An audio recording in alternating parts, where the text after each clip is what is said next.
ప్రభుత్వం నియమించినటువంటి special investigation team SIT గత నెలల క్రితమే విచారణకు హాజరు కావాలని చెప్పి నాకు నోటీస్ ఇవ్వడం జరిగింది.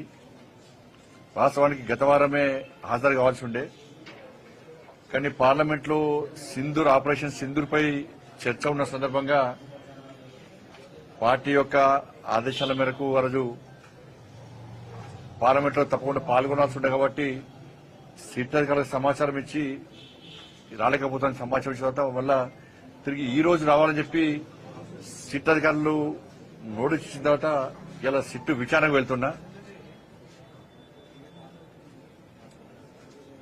నా దగ్గర ఉన్నటువంటి సమాచారం, నా దగ్గర ఉన్నటువంటి రికార్డ్స్, కాన్ఫిడెన్షియల్ రిపోర్ట్ అంతా కూడా సిట్కి ఇవ్వబోతున్నాను.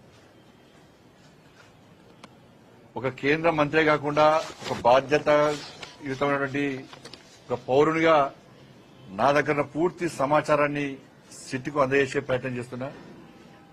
ఎందుకంటే తెలంగాణ రాష్ట్రంలో అందరికంటే ఎక్కువ అత్యధికంగా నా ఫోన్ కాల్సే ట్యాప్ చేయబడ్డాయి. అసలు మొట్టమొదటి ఫోన్ ట్యాపింగ్ విషయంలో ఫోన్ ట్యాపింగ్ బయటపెట్టింది కూడా నేనే. అందరి నా ఫోన్లు, మా కుటుంబ సభ్యుల ఫోన్లు, మా సిబ్బంది ఫోన్లు, మా ఇంట్లో పనిచేసే వర్కర్ల ఫోన్లు, మా పార్టీ నాయకుల ఫోన్లు, మా పార్టీ కార్యకర్తల ఫోన్లు కూడా ఇలా కేసీఆర్ గారి ప్రభుత్వం ఇలా అన్ని కూడా ఫోన్ ట్యాప్ చేయబడ్డాయి. కాబట్టి ఈ విషయంలో ఇప్పటి కూడా ఈ కాంగ్రెస్ పార్టీ ప్రభుత్వం మీద నమ్మకం లేదు, సిట్ మీద నమ్మకం లేదు.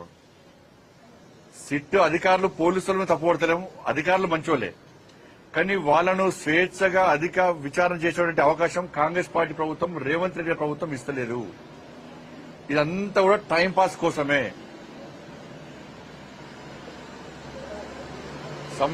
సంవత్సరాలు విచారణ పెడుతున్న కాలయాపన చేస్తున్నది.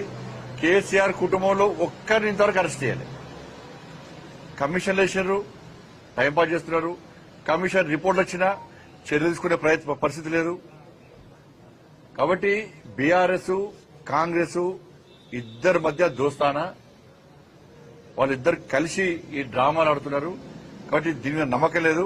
అందుకే సిబిఐ విచారణ జరపాలని చెప్పి మేము డిమాండ్ చేస్తున్నాం. మిగతా అన్ని విషయాలు కూడా ఆ విచారణ అనంతరం మీకు వచ్చే అన్ని విషయాలు బయట చెప్తాను.